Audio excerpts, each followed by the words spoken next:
بسم اللہ الرحمن الرحیم نحمدہ ونصلی علی رسولنا الکریم اما بعد۔ آج کی مذاکرتی نشست میں عنوان ہے عذاب قبر، مومن کی قبر۔ مومن کو جب قبر میں رکھا جاتا ہے تو اس کی قبر کو 70 گز وسیع کر دیا جاتا ہے اور مخمل کا فرش بچھا کر خوشبوئیں بکھیر دی جاتی ہیں، اور قبر کو ایمان و قرآن کے نور سے روشن کر دیا جاتا ہے اور اس کو دلہن کی طرح سلا دیا جاتا ہے۔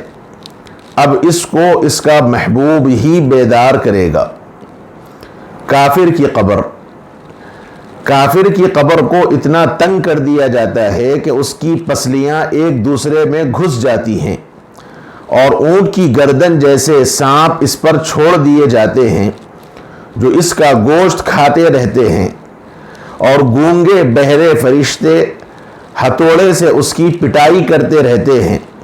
اس پر صبح اور شام آگ بھی پیش کی جاتی ہے۔ یہ دونوں مضمون حدیث کے اندر ہے، یہ اللہ کے نبی صلی اللہ علیہ وسلم نے یہ دونوں مضامین کو بیان فرمایا ہے۔ عذاب قبر سے بچانے والی 8 چیزیں۔ فقی ابو اللیث رحمت اللہ علیہ فرماتے ہیں کہ عذاب قبر سے بچنے کے لیے 4 چیزوں پر عمل اور 4 چیزوں سے پرہیز ضروری ہے۔ جن 4 چیزوں پر عمل ضروری ہے وہ یہ ہیں: نمبر 1 نماز کی پابندی، نمبر 2 صدقے کی کثرت، نمبر 3 تلاوت قرآن، اور نمبر 4 تسبیحات کی کثرت۔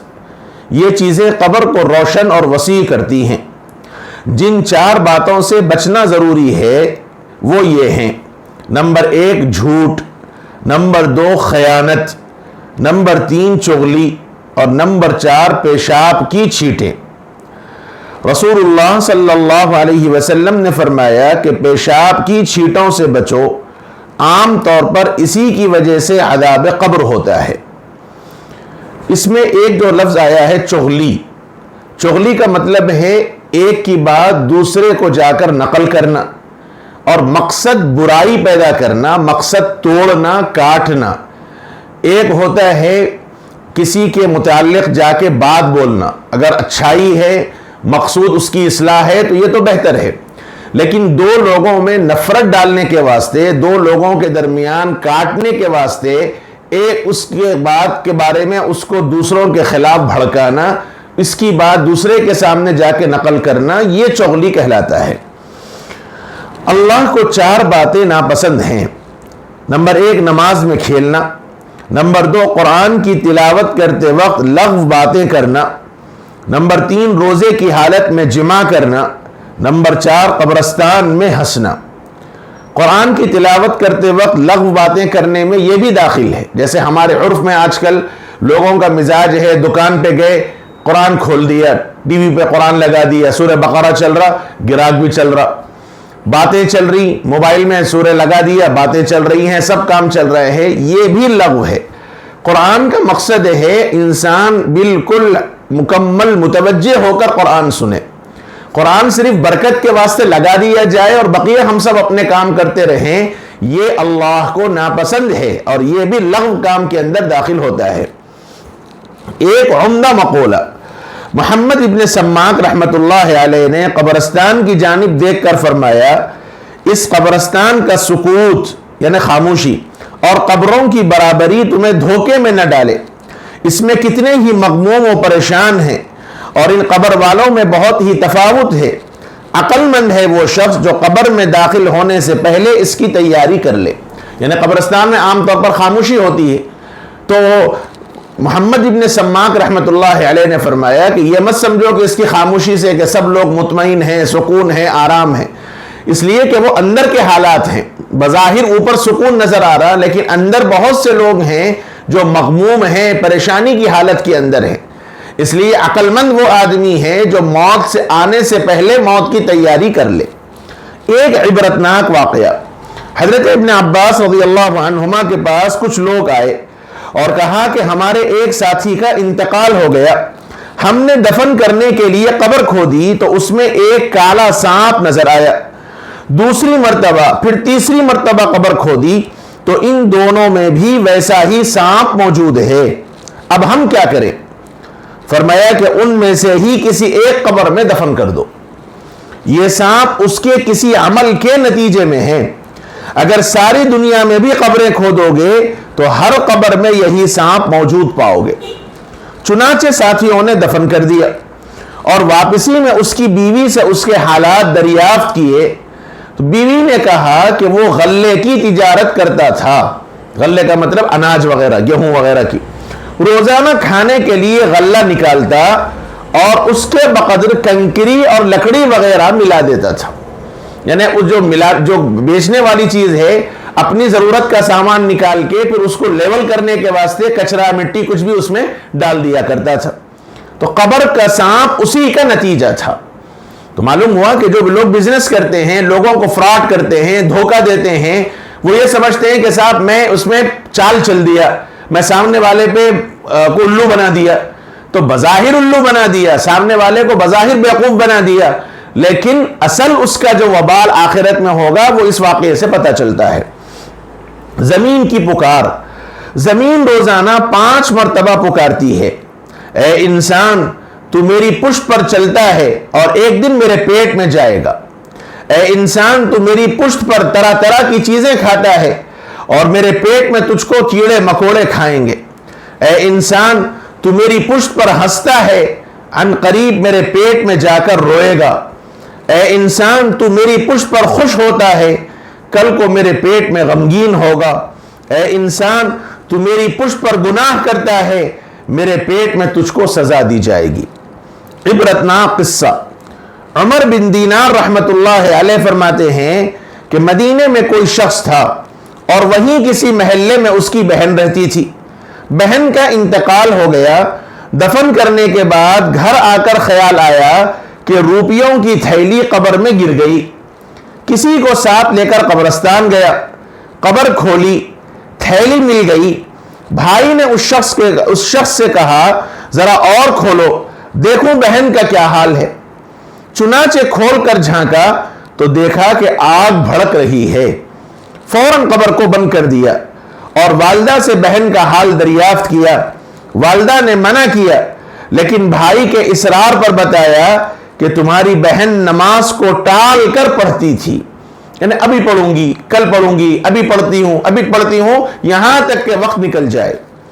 بہن نماز کو ٹال کر پڑھتی تھی اور وضو بھی ٹھیک سے نہیں کرتی تھی، اور رات کو جب لوگ سو جاتے تو وہ دروازوں پر کان لگا کر باتیں سنتی تھی تاکہ دوسروں سے بیان کرے، اس لیے اس کی قبر میں عذاب ہو رہا ہے. مردے کی چیخ و پکار. جناب رسول اللہ صلی اللہ علیہ وسلم نے فرمایا کہ ہر مردہ چیختا ہے، انسان کے سوا ہر ایک اس کو سنتا ہے. اگر انسان سن لے تو بے ہوش ہو جائے. اگر وہ مردہ نیک ہے تو وہ اپنے لے جانے والوں سے کہتا ہے جلدی کرو جہاں لے جا رہے ہو. اگر تم اس کو دیکھ لو تو خود تم بہت عجلت کرو گے. اور بدکردار مردہ کہتا ہے، یعنی برا انسان کہتا ہے جلدی نہ کرو، اگر تم اس جگہ کو دیکھ لو تو ہرگز مجھے وہاں نہ لے جاؤ گے. دفن کے بعد 2 فرشتے آتے ہیں، سیاہ فام نیلی آنکھوں والے، یعنی انتہائی کالے اور آنکھیں انتہائی بلو ہوں گی. دیکھیے قرآن مجید نے بھی اس کو کہا یومئذ زرقا. یہ جو دیدے ہیں، یہ دیدے یعنی سفیدی، آنکھ کے اندر کی جو سفیدی ہے وہ سفیدی رہے تو اچھا ہے، لیکن یہ سفیدی کے بجائے اگر بھورا رنگ ہو تو بہت ڈراؤنا معلوم ہوتا ہے. بعض لوگ ایسے ہوتے ہیں کہ ان کا جو سفیدی ہے وہ پوری بھیانک بھورے رنگ کی یعنی نیلے رنگ کی ہوتی ہے تو وہ بڑا ڈراؤنا معلوم ہوتا ہے. تو اس کے اوپر سے اگر رنگ کالا ہو تو کالے رنگ کے اوپر اگر دیدے کی جو سفیدی ہے آنکھ کی وہ سفیدی نیلے کلر کی ہو تو چہرہ اور بدنما بھیانک ڈراؤنا محسوس ہوگا. تو کل قیامت کے دن کے قبر میں سیاہ فام نیلی آنکھوں والے فرشتے ہوں گے.